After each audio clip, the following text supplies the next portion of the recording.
பரோபகாரம் அப்படின்னா என்னன்னா, அடுத்தவர்களுக்கு நம்மளால ஈன்ற உதவியை செய்யறதுக்கு பரோபகாரம் அப்படின்னு பேர். ஸ்வார்த்தம் அப்படின்னா ஸ்வயநலம் அப்படின்னு பேர். இந்த ராட்சசர்கள் அசுரர்கள் அப்படிங்கிற வார்த்தைகள்லாம் நம்ம நிறைய கேள்விப்பட்டிருக்கோம். நம்ம சாஸ்திரங்கள் என்ன சொல்றது, ராட்சசர்களோ அசுரர்களோ ஏதோ ஒரு லோகத்திலிருந்து நமக்கு வரக்கூடியவர்கள் அப்படிங்கிறவா கிடையாது. உண்மையான ராட்சசர்கள் அப்படிங்கிறவா யாருன்னா, தேமே மானுஷ ராட்சசாக பரஹிதம் ஸ்வார்த்தாஜ நிக்னந்தியே.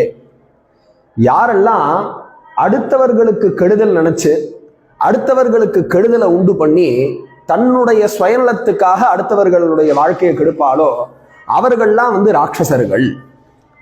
அப்போ மேன்மக்கள் அப்படிங்கிறவர் யாரு, மகான்கள் யாரு அப்படின்னு சொல்லிட்டு கேட்டா, யாரு நமக்கு சிரமம் வந்தாலும் அடுத்தவர்கள் நன்னா இருக்கணும் அப்படின்னு நினைப்பாலோ, அடுத்தவர்களுக்கு பரோபகாரம் நல்லதை செய்யறது, உடலால மாத்திரம் இல்ல உள்ளத்தாலையும் மனசுல கூட அடுத்தவர்களுக்கு கெடுதல் நினைக்காம உடலாலையும் அடுத்தவர்களுக்கு தன்னால இயன்ற உதவியை செஞ்சுட்டு யாரெல்லாம் வாழ்வார்களோ அவர்கள் தான் உண்மையான மகான்கள் அப்படின்னு சொல்லப்படுறது.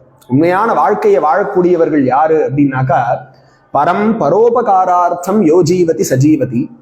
அவரவர்களுடைய சக்திக்கு ஏற்ப அடுத்த சக மனிதர்களுக்கு அல்லது அடுத்த உயிர்களுக்கு எந்த தீங்கும் விளைவிக்காம உதவிகரமா யார் வாழ்வாளோ அவர்கள் தான் உண்மையாலுமே வாழக்கூடியவர்கள்னு சொல்லப்படுறது. மற்றவர்கள்லாம் வாழக்கூடியவர்கள் இல்லை.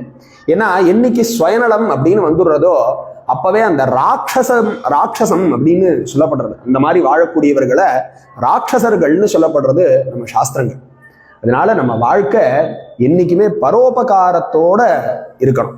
பரோபகாரம் அப்படிங்கிறது ஒரு தனி மனிதனுக்கும் இருக்க வேண்டிய ஒரு அத்தியாவசியமான ஒரு குணம்.